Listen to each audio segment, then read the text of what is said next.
Hello Rams, and welcome back from spring break. I'm Bryan Buck. And I'm Sydney Wicker. There was a lot of action in the sports world during spring break, and tonight we will fill you in on what you missed. Let's get started. CSU's Mustafa Hassan won his second national championship in the shot put on March 9th. The back-to-back champion won the event by nearly 2 feet on his first throw of the evening, which traveled 68 feet and 5.25 inches. The next best throw was at 66 feet and 7 inches by Georgia's Daniel Kamenentia. Hassan, who came to CSU via Cairo, Egypt, is the first ever CSU athlete to repeat as a national champion in any event. Hassan also earned a first-team All-American honor, the 5th of his career. On Thursday, the CSU Women's Basketball team was able to host the first round of the Women's National Invitational Tournament at Moby Arena, where they were able to lock in a comeback victory against Western Illinois to advance to the second round. The Rams were trailing 13 points, but were able to score 27 points in the fourth quarter alone. Helping them get the victory, Annie Brady was able to put up 18 points for the Rams and 11 rebounds to make it her 5th career double-double. Sophia Chayidson also had a double-double where she locked in 12 points and 11 rebounds. But the talk of the game was on Lord Devos, where she shot in the last 35 seconds to put the Rams ahead 65-64. Veronica Mirkovic was able to block Western Illinois' attempt to shoot a three-pointer in the final seconds. The final score in Moby Arena was 67-64. On Sunday, the Rams did not have the outcome that they had hoped for in the second round. CSU lost to South Dakota 74-49.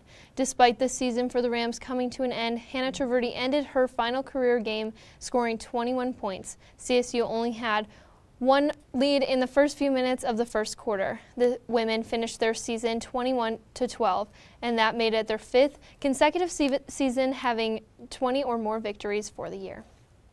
CSU men's basketball star Nico Carvacho has been granted the opportunity from CSU Athletics to seek a transfer. Carvacho tweeted on Thursday, "I have decided to explore my options and I have been granted permission to contact other schools. I have not closed the door on CSU." Carvacho was a Mountain West honorable mention this year for CSU and averaged 11.1 points and 12.4 rebounds in Mountain West play for the Rams. Carvacho will most likely wait until CSU has selected a new head coach to make his final decision. He has 2 years of eligibility remaining. March Madness is officially in full swing, and madness is the perfect word to describe how the first 2 rounds of this weekend began. Bryan, this is what you would call an upset weekend. Yeah, it was. I know one of my favorite and one of the most exciting upsets for me to watch was the Oklahoma and Rhode Island loss in overtime in the first round. I think it was absolutely crazy and not something a lot of people expected, and to see freshman Trey Burke put up 28 points and still not be able to bring home the victory was huge. Yeah, well, Rhode Island's defense is what they've been using to win games all year, and it was interesting to see them kind of slow down Trae Young and show he might not be the next level NBA talent a lot of people thought he was. You know, I wasn't really excited for one particular game. I thought it was really cool how all the 13 seeds played, especially Marshall and Buffalo, who were able to win their basketball games against Wichita State and Arizona, respectively. Arizona, who a lot of people predicted to make the Final Four or win the national championship. So I thought it was really cool that some of the 13 seeds, some of the really high seeds, were able to grab that victory. Yes, for sure. I think everybody's favorite upset was the UMBC and Virginia game. Seeing that 16 seed take the number 1 seed, that was absolutely crazy, and it was really cool. I think everyone gained a little bit more respect for that team. And, Definitely. They're a fun team to watch. They are a fun team to watch. I was sad to see them lose in the second round. But I think my favorite highlight of this game, if we're taking a step back from upsets, was to see Michigan win in overtime against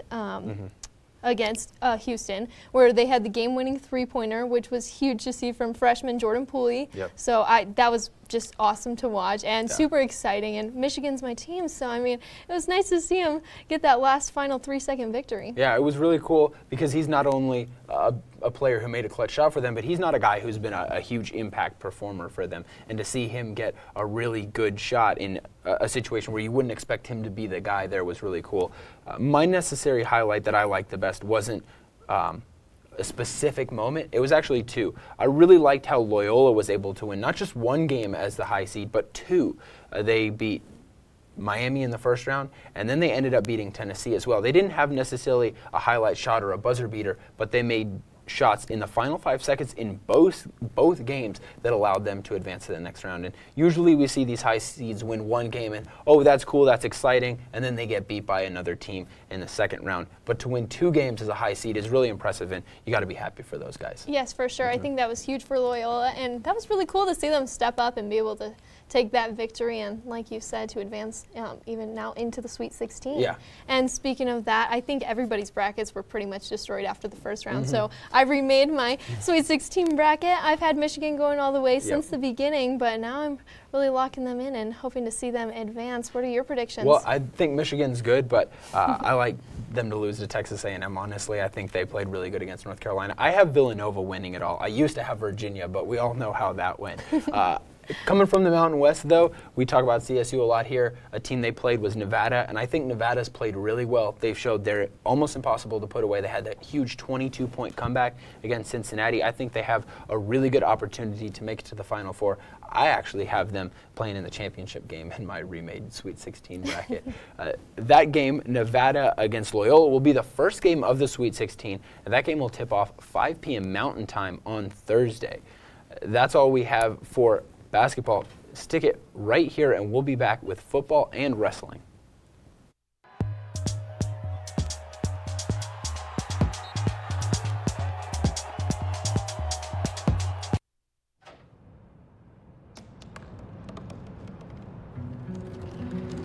They said I couldn't dream.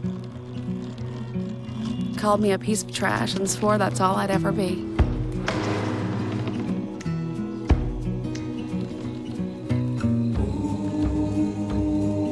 Said a bottle couldn't see the ocean.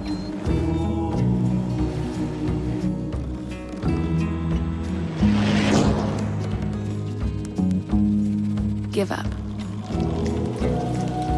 Go back to the dumpster. But I didn't listen.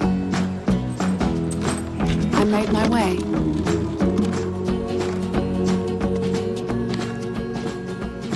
And now, I am what I've always wanted to be.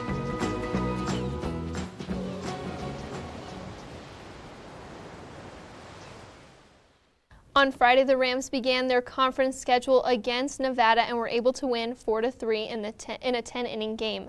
Nevada held the lead 3-1 in the third until the top of the fifth when Haley Donaldson hit her second double of the game, bringing the game to a tie. The game remained a tie until the 10th inning where Haley Donaldson hit an RBI to win the game.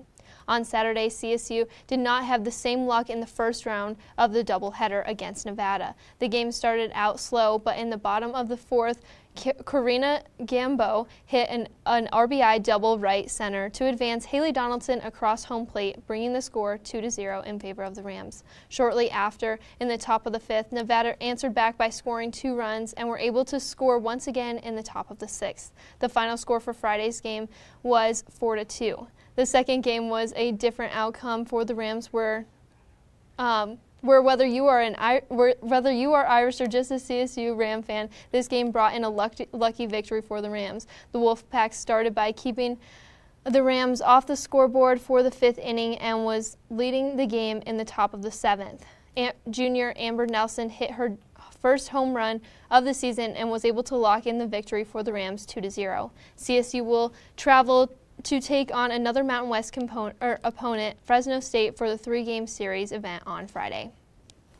CSU redshirt sophomore quarterback Colin Hill tore his ACL while playing basketball on March 8th and has surgery this past Wednesday. Hill tore the ACL on the same left knee on October 8th, 2016 versus Utah State. Hill shined as a freshman, throwing for 1,096 yards and 8 touchdowns in just 4 games his freshman year before tearing his ACL. The sophomore was expected to be a star in the 2018 season and beyond, showing great team leadership in off-season workouts. Head coach Mike Bobo commented that he had stepped up as a vocal leader and noted that if anybody can come back from that injury, it's Colin Hill. ACL tears usually take 8 to 12 months to recover, and the CSU football season kicks off in just 5.5. There are currently 3 quarterbacks on the CSU roster: senior J.C. Robles, redshirt freshman Justice McCoy, and walk-on redshirt freshman Judd Erickson. Earlier this afternoon, CSU football head coach Mike Bobo, along with offensive coordinator Dave Johnson and defensive coordinator John Jancic, held a press conference to open the CSU spring practice slate. Many of the questions focused on the QB situation with the injury to Colin Hill. Coach Bobo noted that CSU, who has yet to sign a quarterback in the 2018 class, is still actively recruiting a quarterback, also stating there are ways to get the ball out of their hands in regards to the lack of a clear-cut starting quarterback. Bobo also noted that Braylon Scott and Preston Williams, who had been suspended, are back with the team, and that safety duo Jamal Hicks and Jordan Fogel will not participate this spring due to injury, but will be back for fall practice. Offensive coordinator Dave Johnson and defensive coordinator John Jancic had a positive outlook about what many consider to be a rebuilding year for CSU football. Hopefully we'll be able to rely on some other guys, whether it be in the backfield or one of the other receivers or tight end, one of the other skill positions. Somebody's going to have to step up a little bit. And so we're not panicking. We're not doing anything that except going along with our offense, going through our normal installation, and just allowing guys to step up. If those three are part of the 11 best, we're going to make it work. And I think that's a key aspect to being a good coach, is get your best players on the field and don't be stubborn with scheme, and put them in position and ask them to do things that they can do, and give you the best opportunity to try and stop offenses. The CSU spring football game will be held on April 21st at the CSU on-campus stadium. On Sunday, the CSU lacrosse team suffered a pretty hard loss where they faced Arizona State and fell 17-9. In the first half, CSU allowed ASU to have 10 goals and were able to lead the game 10-5. After the half, speed and agility was brought to the field by CSU senior A.J. Stewart, who scored 4 goals and carried a good portion of the team's offense. Unfortunately, that was not enough to stop ASU. ASU's defense was able to slow down the Rams and only allowed them to score 4 goals in the second half. CSU is now 3-3 overall on this season. The Rams will look to come back from this loss on Thursday, where they will take on Grand Canyon University at 6 p.m. on the CSU intramural fields. 2 weekends ago, the CSU wrestling team took a trip down to Allen, Texas to compete in the national competition. They had 11 men and 2 women compete in this event. Let's take a look at what wrestlers Colin Says and Max First had to say about it. Okay, so I went 2-2. My last match I was getting looked at by some trainers, so I had a neck injury.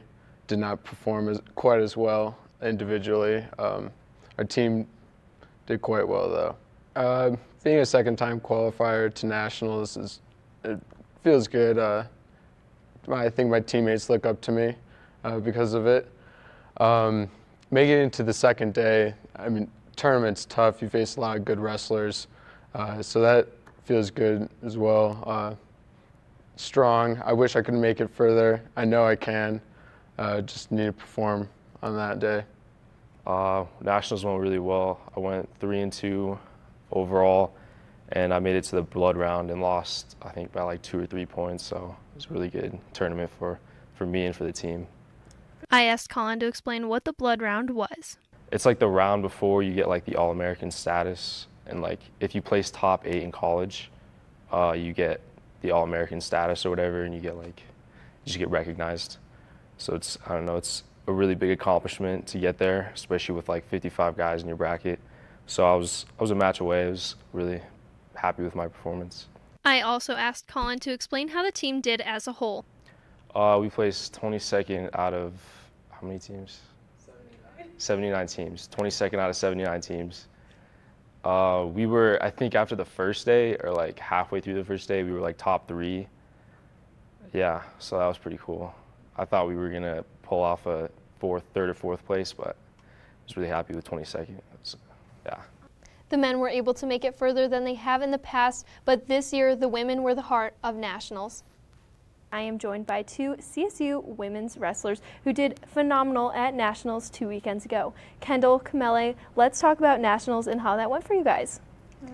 All right, so you guys both took second and you're All-Americans for CSU. Can you tell me a little bit about what that means to you and how all this happened for you guys? So we're the biggest females team that CSU has had so far, just the two of us. And it all started about 3 years ago. And this is the first time that there's been 2 All-Americans in 1 year for CSU. And it's the first time Kendall's All-American, even though, well, it's the second time I've All-American, and last time I took 3rd, and this time I took 2nd. So there's some improvement there. And it's a different weight class, so it was really nice to be able to say that I could do it at 2 different weights. I think it was just an awesome weekend for us both and the team as a whole to have us all out there competing together. And for us, we've been pushing each other all year, working hard, because we knew with hard work that we could do the best that we could. And I think we went out there and gave it our all, and we're both really proud of how we did. What is the most exciting thing about being an All-American? Being able to say that you're nationally recognized is really cool, and being able to represent your school at that level. Yeah, I agree with that, and they gave us some pretty cool watches. But I just think, yeah, gotta watch that. I think, yeah, just the fact that we can say oh, we're a part of this team, we're an All-American from CSU. I think that's really cool. I know this sport is typically male-dominated, so as women, being able to do this and being the best at CSU this year, what does that mean to you guys personally? You know, it's really cool being able to say that you're a girl wrestler, because there's not a lot of us, and especially at the school, considering there's only 2 of us. And it's really cool to have the guys backing you all the time. And I mean, we were wrestling our finals matches, and they were just there, and you could hear them cheering. And you can hear whenever we did something cool, the whole team was just like, "Ah!" And that's super exciting. And then I kind of agree with that. You say, "Oh, I'm a wrestler," and people are surprised. And then I had someone ask me, "Oh, are you a high school wrestler?" I'm like, "No, I'm a college wrestler," and that just throws people off even more. The fact that, one, we're female wrestlers, and we're still doing it at the collegiate level. So that, and I think as the sport grows, people are less surprised now, but still it's growing. So I know you guys did great this season, but what are you looking forward to going into next year? I'm really excited for the next season, because I think overall, as a team, we've grown a lot, and I think the amount that our team has bonded this year has made a huge difference for everyone. We all support each other, and we're all there for each other to push each other and just work harder and end up on top next year. So I think I'm really looking forward to getting to travel more next year and try and just get those matches in and just go out for nationals again. Thank you, Kameli and Kendall, for joining me today. It was my pleasure, and we look forward to seeing how you guys do next year. Thank you. Yes, thank you. Congratulations to Kendall and Kameli on being named All-Americans and for being able to sit down and talk about their successes at nationals. That's all we have for you tonight. Thanks for watching, and be sure to tune in on next Monday.